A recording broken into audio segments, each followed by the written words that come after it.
آپ تشریف لے جائیں گے تو ہم بھی آپ کے ہمراہ وارث پاک کی زیارت کے لیے چلیں گے۔ اعلیٰ حضرت نے کہا ٹھیک ہے۔ عصر کی نماز کے بعد اعلیٰ حضرت کو وقت ملتا تھا مولانا مجاہد القادری، ورنہ 24 گھنٹے اعلیٰ حضرت مشغول رہا کرتے تھے، اپنے قلم کو جنبش دیتے رہتے تھے، فتویٰ نویسی کرتے تھے اعلیٰ حضرت، اور صرف عصر سے مغرب تک اعلیٰ حضرت عوام الناس یا خواص سے ملا کرتے تھے۔ لہذا اسی مخصوص وقت میں اعلیٰ حضرت امام اہل سنت نے ارشاد فرمایا کہ میں عصر کی نماز کے بعد جاؤں گا وارث پاک سے ملاقات کرنے کے لیے۔ اب اعلیٰ حضرت چلے، اور جب اعلیٰ حضرت چلے تو خدا کی قسم کیا منظر ہوگا، کیا منظر ہوگا۔ اس منظر کو انشاءاللہ ہم حشر کے میدان میں دیکھیں گے۔ ہمارا امام آگے ہوگا اور ہم سب پیچھے ہوں گے، ہم سب پیچھے ہوں گے۔ ہم سے جب پوچھا جائے گا کوئی سوال تو کوئی بھی جواب مت دینا۔ آج میں آپ کو بتا دیتا ہوں، سمجھے؟ حشر کے میدان میں سب گونگے بن جانا۔ بات سمجھ میں آئی نا؟ حشر کے میدان میں سب گونگے بن جانا۔ جب کوئی تم سے کچھ سوال کرے تو یہ اشارہ کر دینا اعلیٰ حضرت کی طرف۔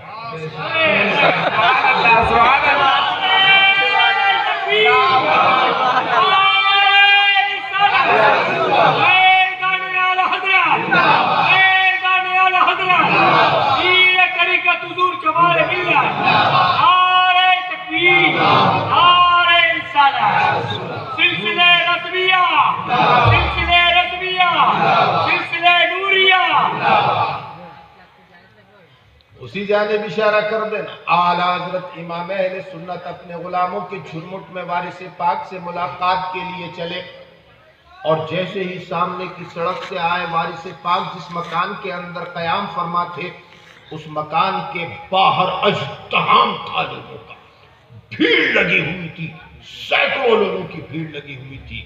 سب نے دیکھا کہ اعلیٰ حضرت تشریف لا رہے ہیں، بڑے مولوی صاحب تشریف لا رہے ہیں۔ اللہ اکبر اللہ اکبر، ایک دم لوگ دوڑے کمرے کے اندر، ہٹو ہٹو ہٹو ہٹو ہٹو ہٹو ہٹو۔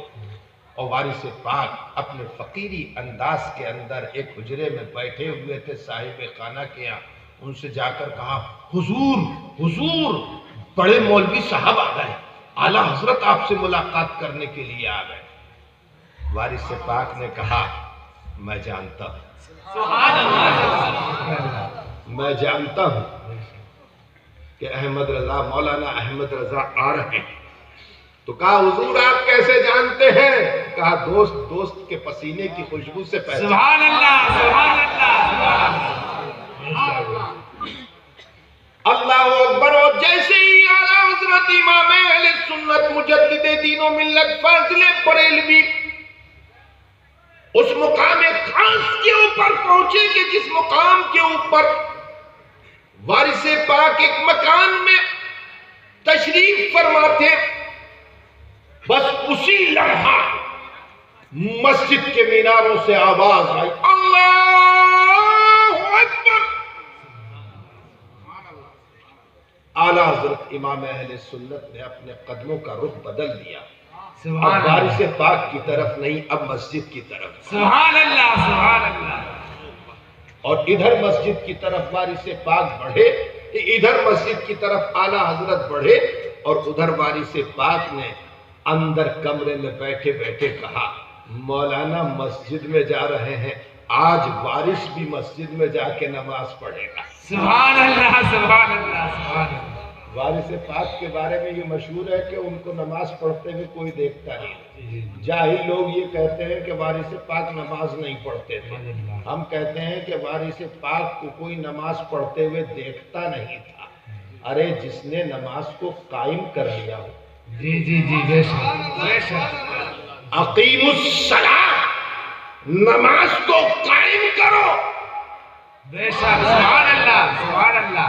وارث پاک نماز کو قائم فرما چکے تھے، وہ ایسی روحانیت کے علم بردار تھے کہ مریدوں میں رہ کر مریدوں کو نظر آیا کرتے تھے اور ان کی جبیں ہر وقت سجدے میں رہا کرتی تھی۔ سبحان اللہ، نعرہ تکبیر، نعرہ رسالت، زندہ آباد، زندہ آباد، زندہ آباد۔ آج بارش بھی مسجد میں نماز پڑھے گا، لہذا اٹھ کر کھڑے ہوئے اور گھر کے باہر نکلے۔ اذان ختم ہو چکی تھی، وارث پاک نے تیزی سے قدم بڑھائے، لوگوں نے راستہ چھوڑ دیا۔ آج زندگی کی معراج ہے۔ سبحان اللہ، سبحان اللہ۔ ایک طرف آل رسول ہے اور دوسری طرف نائب رسول ہے۔ سبحان اللہ، سبحان اللہ۔ آج دونوں کے جلوے مسجد میں دیکھے جائیں گے۔ صف بندی ہو گئی، اگلی صف میں اعلیٰ حضرت بھی موجود ہیں، وارث پاک بھی موجود ہے۔ مؤذن کھڑا ہوا اقامت کہنے کے لیے، اعلیٰ حضرت نے عرض کیا کہ حضور نماز پڑھا دیجئے۔ سبحان اللہ، سبحان اللہ۔ وارث پاک سے کہا مولانا نماز تو آپ کو پڑھانا ہے۔ کہا حضور آپ کے رہتے ہوئے آپ رسول کائنات کی اولاد ہیں، میں نماز پڑھاؤں، میں امامت کے مصلی پہ بڑھ جاؤں؟ وارث پاک کی آنکھوں میں ایک رنگ آیا اور ایک گیا، سرخ ڈورے تیرنے لگے اور اعلیٰ حضرت کی طرف بہت گہری نظر سے دیکھا اور کہا اگر وارث کی نگاہ دھوکہ نہیں کھاتی ہے اور لوح محفوظ کی تحریر کو پڑھتی ہے تو خدا کی قسم احمد رضا یہ 3 رکعت کا امام کیا وارث کی نگاہ دیکھ رہی ہے کہ امت مصطفیٰ کی امامت کا صحرا تیرے ہی سر ہے۔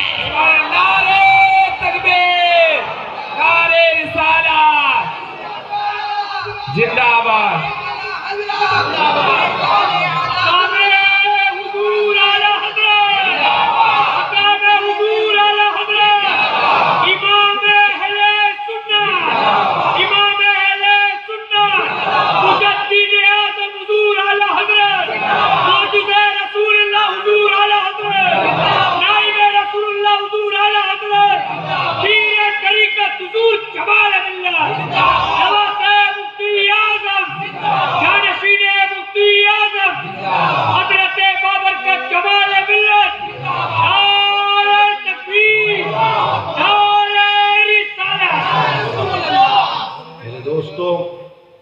کہنے کو بہت کچھ ہے، 2 بج گئے ہیں، ہماری جماعت کے ذمہ دار علماء موجود ہیں، ابھی آپ کو میرے برادر طریقت کا خطاب بھی سننا ہے، سمجھے نا؟ اور میرے ابھی پہنچنا ہے مجھے کلکتہ تک، سمجھے؟ لہٰذا انشاءاللہ تبارک و تعالیٰ آپ لوگ بیٹھے رہیے اور جو ہے ابھی سلسلہ جلسے کا جاری رہے گا، اور اس سے پہلے جانے سے پہلے میں چاہتا ہوں کہ کچھ آپ لوگوں کو دیتا جاؤں، لہٰذا یہ میرے پاس میرا لکھا ہوا ایک خاص تعویذ ہے، سمجھے نا؟ اور یہ ہر کام کے لیے کیا ہے، بیٹھو، اور اس میں جتنے تعویذ ہیں نا، آپ جتنے لوگ ہو اس کے 4 گنا تعویذ ہے، سمجھ گئے؟ لہذا سب کو مل جائے گا، کوئی اپنی جگہ سے اٹھنا نہ پڑے، 4 آدمی جائیں گے آپ کے پاس، آپ بس ہاتھ کھڑے کر دینا، آپ کے ہاتھ میں دیتے چلے جائیں گے، سمجھ گئے نا؟ اور ایک صاحب، امام صاحب، آپ کیا نام ہے؟ ماہر الاسلام، یہ بچہ بہت نیک ہے، سمجھے؟ اس کے چہرے پہ اس کی نیکی لکھی ہوئی ہے، اگر میری نکاح بھی دھوکہ نہیں کھاتی تو پاک دامن لڑکا ہے، سمجھے نا؟ اللہ تبارک تعالیٰ ان کی نیکی کو قبول فرمائے۔ ماہر الاسلام، ہاں صدر مدرس ہے، میرے لیے تو بچے ہی ہے. تو ماہر الاسلام جا کے نگاہ نیچی کر کے خواتین کے اندر یہ تعویذ تقسیم کریں گے. جو بچ جائیں وہ اپنے پاس رکھ لینا، سمجھے، کل ہو کر دوسروں کو دے دینا جو اپنے خاص لوگ ہیں. یہ آپ کی نظر ہے. جائیے آپ ادھر تقسیم کیجیے. لے آؤ شفیق الاسلام، تم جا کے ادھر تقسیم کرو. ادھر لوگ کھڑے نا، اپنی اپنی جگہ بیٹھے رہنا. یہ امیر الحجاج، سمجھے، آپ جو بھی آپ جا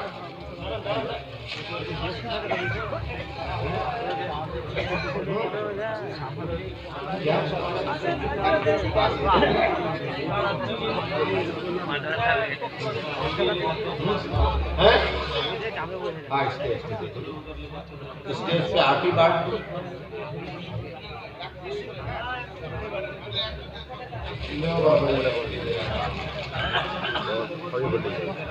ہاں دیکھو بھائی، سب کو مل جائیں گے. تعویذ میں نے اتنے دے دیے ہیں، دینے کے بعد بھی بچ جائیں گے.